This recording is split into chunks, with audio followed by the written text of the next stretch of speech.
Well, hello, everybody. It's Dr. Hank, and welcome to Age and Wealth Success. And you know what we do here? This is where real estate agents and brokers, and really all walks of life, people with anything that just want to be, do, and have more. This is the place we go to in order to have that. And, you know, we always have just the most exciting and the best guests with us. And today, I'm just so pleased because you're going to love this. It's stuck at six figures in real estate business. In other words, if you want to go to seven figures, and I know some of you haven't quite even thought about that concept, that we have the person for you to take you there. And Jess Lenouvel, welcome to our show. Thank you so much. I am so excited to be here.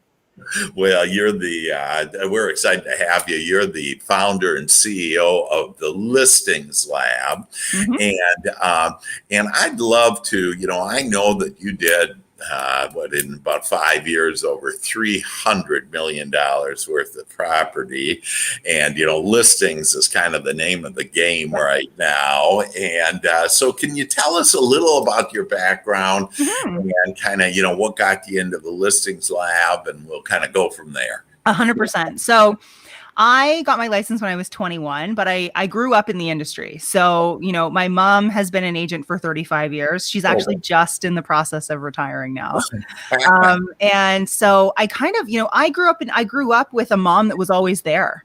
Oh, she had kind of the opposite of like the typical real estate business, where she was at every swim meet, she was at every rowing regatta. She was my biggest fan. And to this day, when I run into people on the street from like high school, the first question they ask me is, "How's your mom?" Right. And so, I really never saw myself being in real estate. I started doing her paperwork when I was like 13. She's not great at paperwork. And so it just kind of, I came out of school and didn't really know what I was going to do. I didn't know what direction to go. And so she made the suggestion, why don't you get your real estate license and just see? I think you'll be good at it. Let's just see how you do.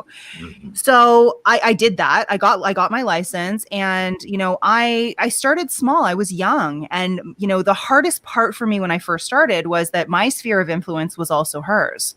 Oh, yeah. So I didn't have the ability to like really lean on my sphere. And because if somebody was looking to do something, were they going to work with me, who was 21 and a brand new, or were they going to work with my mom, who'd been in the business at that point for, almost 20 years? You're out. I was out. Exactly. So, I really had to figure out new and innovative ways to kind of get myself out there and get clients. And I, there was this brand new thing called Facebook. And that's really where I started. I used to call it prospecting from my PJs. And I would, sit at home, and, there wasn't even Facebook Marketplace back then. It was just classifieds. And I would, just build relationships with people who I knew that I could give value to. And that concept or that idea has carried me all the way through.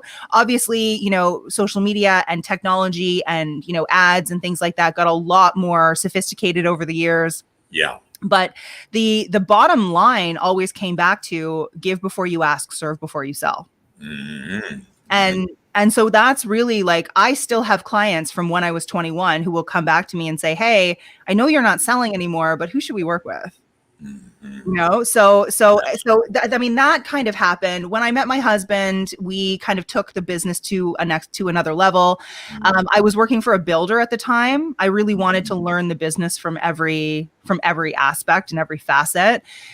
And so what we did is I went back into resale, and we took that business from about 100,000 a year to seven figures in 6 months because of the marketing.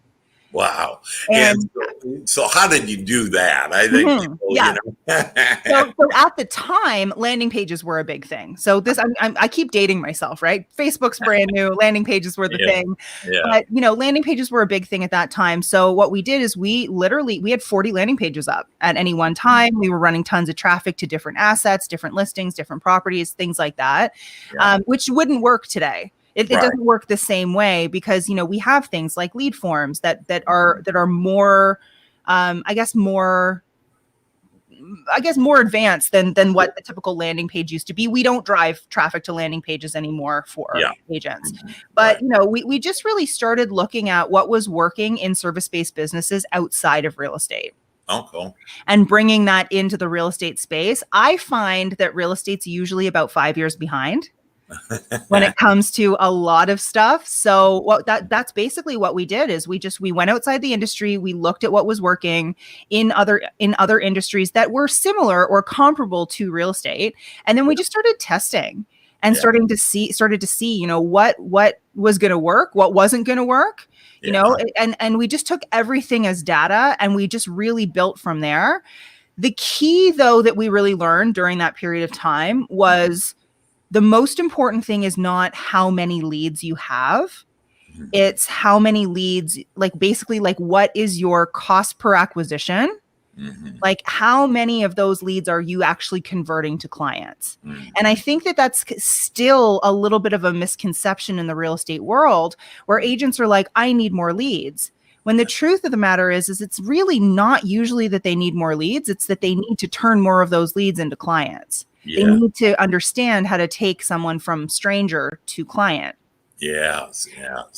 And so how would we, so let's go to today. And so, we all know that, listings is just a way to do it. I mean, having a buyer is a headache and 20 other offers, and blah, blah, blah, in virtually every market.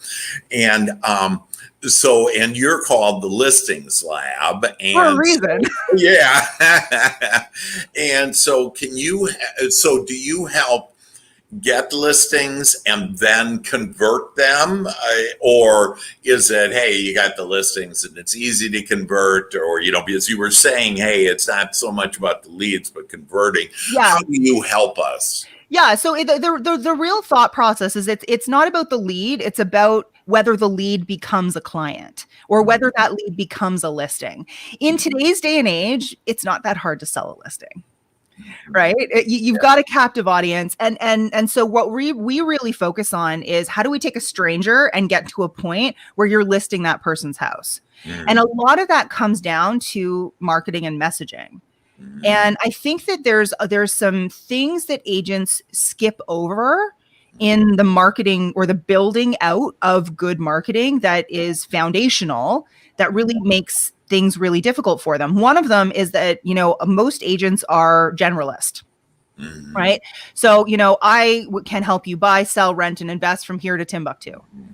And I think that is really problematic because every other industry has gotten to a point that specialists niche down. Yes. Right? Lawyers niche down. If I have a personal injury lawsuit that I want to file, I'm not going to a contract lawyer. Right? It's just one of those things that every other industry has learned that you have to niche down in order to really dominate one segment. And really be seen as an expert. And so that would be number one. And the other thing too is I think a lot of people, they don't realize that a lot of what they're putting out there, whether it's social media, whether it's ads, whether it's any kind of marketing messaging, number one, it's usually too vague. And number two is it's not actually only targeted towards listings. So what is it? And this comes down to market research, but what is it that is driving that person to move? People don't move because it's fun. Moving's awful, but we do it because there's something in our current situation that's not serving us.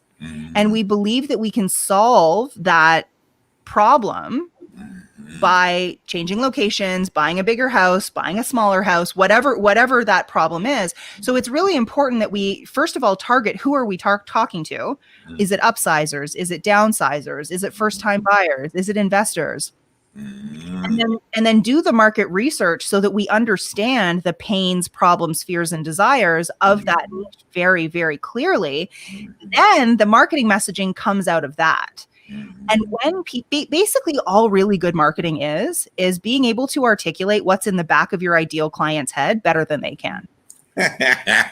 When you can do that, automatically. I'm a mental scientist, and so Yeah, I'm all over that. That yeah, totally. whatever is in your head, is definitely going to be able to do it. And you can know more and figure out a solution on what is in my head. So I love that. And as I heard that, and I would suggest all of us take notes on this, because it's really critical. Like just this idea about being specific. If you're going to be after listings, let's niche it and just talk about the listings, and then understand, there's why are they moving, and to understand that, and to kind of understand their.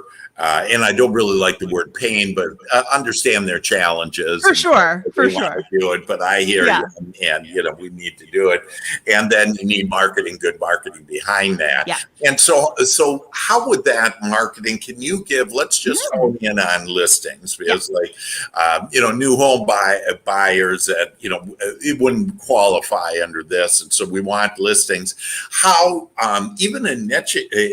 Wouldn't I even niche the listings as far as dollar area, whatever that be? So can you kind of help us on hone in on listings and how can I attract listings? We don't normally tell people to niche down in terms of geolocation anymore, only because that was really necessary back before the internet. Because that was the only way to be consistently in front of people. And just like any psychology, top of mind, you've got to be consistent and frequent. But, a lot of the time people would do that because it was the only way that they could door knock a certain area. They could flyer a certain area. Now that we have the internet, I find that we can actually expand that location quite a bit. Awesome. And niche down in terms of like human being. So what I would suggest is, like, let's say that you want to work with upsizers. Right. Yeah. A lot of people love to work with upsizers because they're selling something and they're also going to get the buy of something bigger. Yes. In a normal balanced market, it's like the ideal client, right? Right. So in that situation, you want to be, so the first thing that we would do is figure out, what are the concerns, what are the challenges, what are the things that particular person, or like the trends of that person in your market, what's driving the move, what are they concerned about, what are the issues that they're having, things like that. And then we create a signature system or a unique methodology for that agent owns. So it's named, branded, marketed, trademarked to that specific agent, and it becomes the solution to the problem. Awesome. Can you give us an example of that? Maybe one, agent that used this, and that way we can further understand. Because as I understand it, that basically you're the listings lab, and you're going to offer a free guide for us on that. But the listings lab will actually go through all of this and you get listings. And so can you give us an example on, so, I'm an agent, and so how would I go about kind of, and give a live example if you can. For sure. So, I'm going to give you a more of an extreme example because I think it illustrates it a little bit better and it makes it a little bit more clear. So we had an agent go through our program in New York City. Yeah. Now she was a past lawyer. And she'd, left the law and gotten into real estate. And, in New York at the time, what was happening is things were moving really quickly. But for the most part, she niched down to corporate women. You can do that. You can do that in a city like New York. You can get very niche. So she niched down to corporate women. Now, these corporate women are very A-type. They like to be very organized, but they also don't have a lot of time. So in her situation, she was, and I'm going to use a buyer example just because, it is the most extreme one. Yeah. So she specifically worked with corporate women who were looking to move. The listing part of it was actually really easy, but the problem that she was having, or the problem that most of these women were having, is that they didn't trust anyone to preview properties for them. Oh, yeah. They're so A-type. They want to, they're control freaks for the most part, right? But what was happening is they didn't have enough time. So what would happen is the property would come on the market, and by the time they actually could get in to see it, it was gone. Wow. So they were missing, and they were basically like on this hamster wheel of like, I'm never going to be able to find something because I can't make make this work for me. Right. So what we did with her signature system, or one of the solutions that we came up with, was she agrees every time when she sits down with someone new, they agree that, you know, these are the top priorities of what you're looking for. These are the absolute non-negotiables, and we're going to rank these. And so what they did is they gave them essentially like a numbered ranking. And then every time a new set of listings came out, or every day that they would get a report sent to their email that was automatically generated, so the agent didn't have to do it, that would rank the properties from 1 to, you know, 20 or whatever. And they had an agreement that they would only go and see the top 3. And that they had a specific time set aside so that they weren't trying to see 20 properties. They were only going to see 3, and they had time set aside every afternoon or every second afternoon in their calendar to specifically work with them. Wow. So it is very specific to those people and what their needs are. But what ended up happening is she ended up with, you know, 10 extra clients from that. And then those 10 turned into like 50, because everyone those women would go to work and be like, you got to work with this person. Like, she just made my life so much easier. She totally gets me. Wow. And then all of her marketing was geared around the fact that, like, okay, so you don't have enough time. This is what's happening. This is what you're concerned about, you know, and basically, just like all good marketing, it would get people's heads nodding. And then they'd be like, yes, this person gets me. This person understands me. And then there was also personal story of, I get it because I used to be you. Wow. So it all kind of ties together. And that signature system, or like a methodology for making sure that your clients are able to be as successful as possible, really allows people to not only gravitate towards you, but you end up with happy clients. And you end up with with an even bigger referral business from that. Right. And referrals is the name of the game, and, you know, easy peasy then.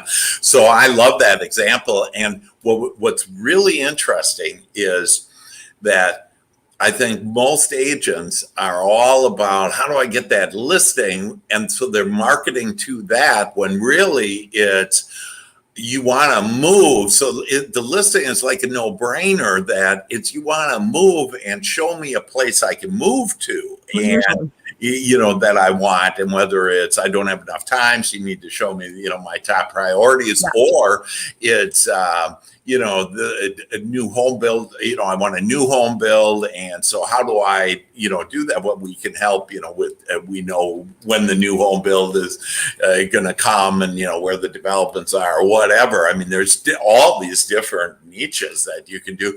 And another thing that, so it's very interesting, is you're really focused about where they need to go. Well, I mean, and that's the thing too, is most listings, especially in like markets like today, that's the biggest concern, is like, okay, I'm not worried about selling my house. I don't like, what happens if I don't find something? Right.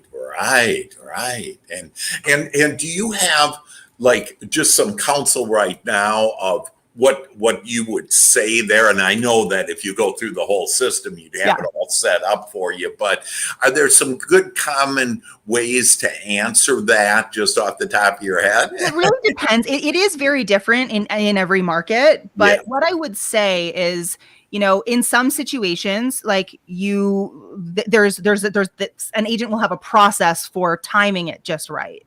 Right. I had a conversation with someone in the program yesterday, and she said, I've written 99 offers this year and I've only had 7 accepted.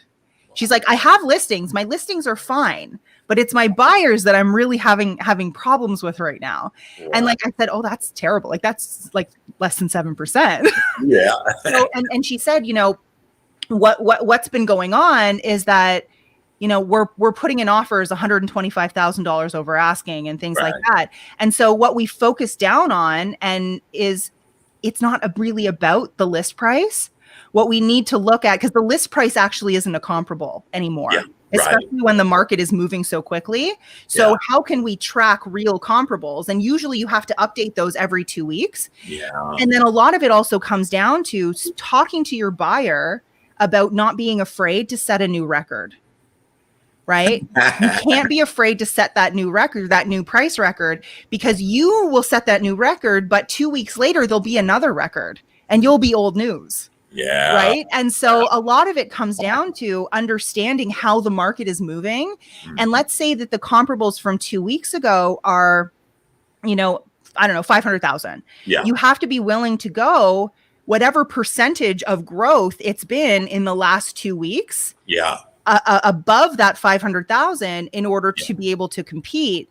And Yeah. so it's really about truly tracking the market. And when you can explain that to a client and you can show them the numbers and the tracking and the percentage growth and talk to them from a mindset perspective about not being afraid to set that next record, because that's basically what, like, everybody who's winning in these situations right now is setting a new record. Yeah. Then that's really how you're going to have people successful on the buy side. Yeah. So that they feel more comfortable then to list. Yeah, I love it. I love it. So they, in essence, have that, new market record. And I love that about the records, beating that record, so that then you can immediately go and get something that, you're looking for. And you'll be able to outbid everybody else because you have, because of what you did with your house. And by showing that expertise, that way they trust you on, it's just not about listing. I can show you on how to get your new house. And you go to the listing presentation. That's part of the listing presentation. Yes. Hey, we're going to set records here, and those records are going to get you into your next house, then your next home. And you're also going to set a record on the listing of your house. Yeah, right. It all kind of works together. And I use this example sometimes. So it was maybe 3 weeks ago. I'm walking down the street and I see this sign that says sold 146% over asking. And my first thought was, oh, you underpriced that house, right? But the public is going to think, oh, she got 146% over market value. Right. So part of this is also educating your market on the real numbers and the fact that sold over asking in most markets doesn't actually mean anything anymore. Right. That's just great. I love that. Again, I hope everybody's taking notes on this. This is how to get listings, and it really, is able to do it. Now, can you share with us a little about let's talk about the free guide, but then how that gets into the listing lab, because I'd like to understand on, how that plays out. And you gave some examples to where I see now on how I can get listings. It's a matter of marketing to their need, picking a niche, understanding what their needs are, and then meeting those needs. But a little about the guide, So for sure. So the free guide that we're going to give out today is it's geared around my marketing methodology. So it's all geared around relevancy, omnipresence, and intimacy. Wow. So it goes down to, it starts with this concept of, is your messaging relevant? Is it meeting that person where they're at with the quality of problems that they have? Is it going to capture that initial attention? And then, so once you have relevancy, then you move into the omnipresence part. Now, omnipresence is the idea of being everywhere for your client with a relevant message, right? So we've all been in a situation where we've had a brand or someone be omnipresent in digital marketing in front of us, but they haven't been relevant. Yeah. It's something that you'd ever be interested in, and you're like, oh my gosh, this is so annoying. So the idea here is that you have to have relevancy in order to have omnipresence that's going to be successful. Wow. Because if you're not, we call it the mosquito, right? Like you're everywhere, but you're annoying. and so you've got the relevance, you've got the omnipresence, and then the intimacy, and the omnipresence part is really, it creates top of mind awareness. It uses a lot of, cognitive biases to make sure that you're basically over time, you're ethically changing someone's behavior. So that person is not only feels connected to you, but also you're giving them everything that they need automated in a way that they basically we use a 9-point psychological journey to take someone from stranger to client. Wow. But you're putting all of this in front of them on a regular basis so that when they're actually ready to pull the trigger, like when they're ready to go, you're literally the only person that they can think of. You're the only choice. And when you do that well, there's no commission haggling. Yeah. Because that person, everything is inbound. And Right. it just takes a lot of the chase out of the business. Yeah. Yeah. Right. So that's the first two pieces. Then the intimacy part is really being able to create and nurture real relationships with your audience. Because I think that's so important. I think especially in real estate, people talk about business, numbers. But that idea of creating that know, like, and trust in marketing, people know, like, and trust other humans. They don't know, like, and trust brands.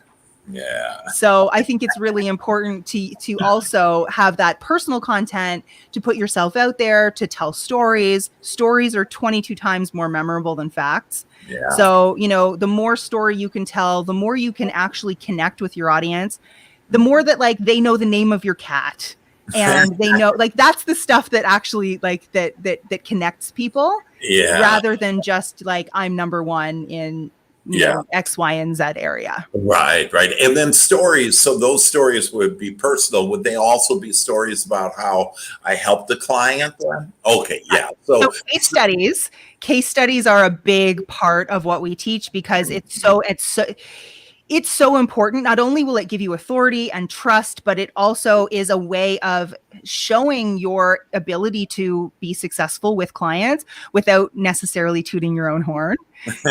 You're able to actually just tell the story of how you helped this person get from where they were to where they wanted to be. Yeah. I use HGTV as the example of this all the time. Everybody at some point has been obsessed with an HGTV show, and HGTV is an entire network of case studies. Right? The whole thing, whether you want to love it or list it, or live the Caribbean life, or whatever it is, you're living vicariously through people in those shows. And so case studies are super important, and they can be done written or video. Man, no wonder why you were doing about $60 million a year. It was automated too. So it doesn't have to be like the whole idea is that you want to create things to be in a way that's as scalable as possible. Yes. And so the Listings Lab, can you tell us a little about, I understand that it has, all that content in that, but like, where do I go? Or first of all, how do I get the free guide? Yeah. So the perfect place is just to go to thelistingslab.com/guide. Okay. Just make sure I have it. Listings, just not the Listings Lab. Okay. So it's thelistingslab.com/guide. Okay. And then that will take you, like, at the end of the guide, of course, there's a call to action, because we're all marketers, right? So if you want to, after you read the guide, if you want to book a call, you obviously can. If you're not ready yet, then 100% join the Facebook group. I do free trainings in there. There's probably 100 trainings in there. Wow. We've got about 19,000 agents in that group. It's a fantastic community, because it's not like your typical agent Facebook communities that are like full of complaining. There's no complaining in this group. It's all value. It's all people supporting each other. And, I'm actually really proud of that community, because it is kind of an anomaly on the platform. Yeah. And what is the name of that Facebook group? The Listings Lab? It's the Listings Lab method for real estate agents. Method for real estate agents. That's great. That's just awesome. I just want to share with everybody, and Jess, this is just really incredible. And I just love your vibration, and you're just good and authentic, and it's fabulous. And I'm a mental scientist, and one thing that I always teach people is that in step one is your mindset, because Jess has it all for you, but and can get listings for you. And we'll talk a little about how many her clients or agents are getting and everything here in a minute. But without that mindset, and one of the mindset situations that I think can help all of us is never, ever again say, oh, there's no inventory. Because what happens is you in essence start creating no inventory in your experience and your client's experience. Yes. And so we have to get away from what we do, because Jess can attest, there's plenty of listings out there. There's plenty of inventory. It's just you're not getting it and you're buying into. So we don't want to buy into what people are saying, whatever. There are literally in every market thousands of homes that are being bought and being sold. And so maybe you want to do kind of both, that I can help you with the mindset. Yeah, exactly. Yes. And you get, the specifics on how to be able to do that. So that's just awesome. Now, and again, people, you can all, again, get your free guide. It's listinglab.com // Get that. The next step, then go ahead and have a free call, and yeah, totally. Yeah. And, find out about the specifics on it. But can you share with us on, just recently, especially in the last, 30 days, 60, 90 days, that what have some of your clients, real estate agents, been able to experience with? Have they gotten any listings? Have they gotten any business? Yeah. So I actually got a text message from someone today. Awesome. who has, I've been working with him for about 2 years. He came to us, doing low six figures. Yeah. Very coachable. So I'm going to make that very clear. This is a very coachable man. And he sent me a message today that he's grown a small team since we started working together.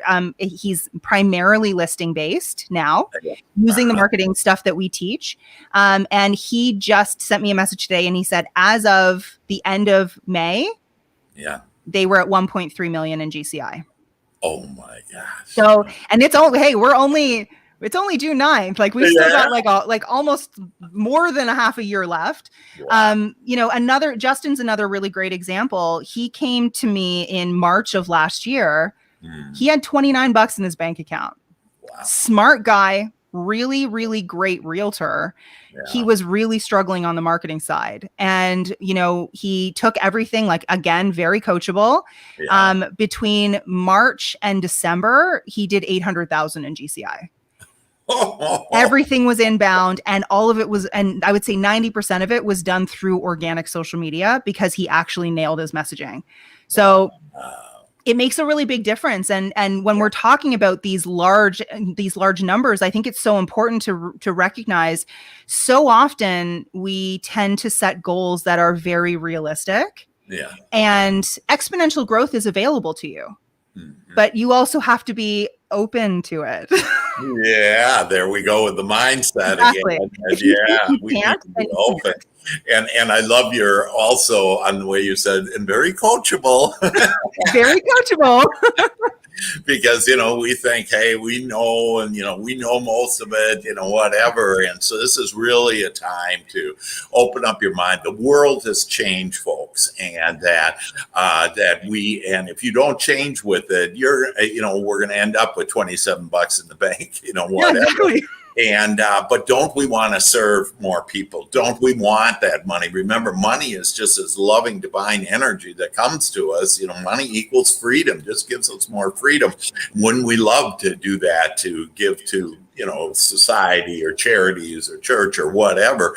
So it's all good. And Jess definitely knows the way in order to do it. And this is where, again, you're primarily on the listing side, but know that the pain is, I have no place to move. So you're going to get actually both sides and put them in a position to where even the buyer side will be easy for you. And you will win those because of managing those expectations and how they trust you and how you've built an intimate relationship. So I just absolutely love your message and what you have to offer here, Jess.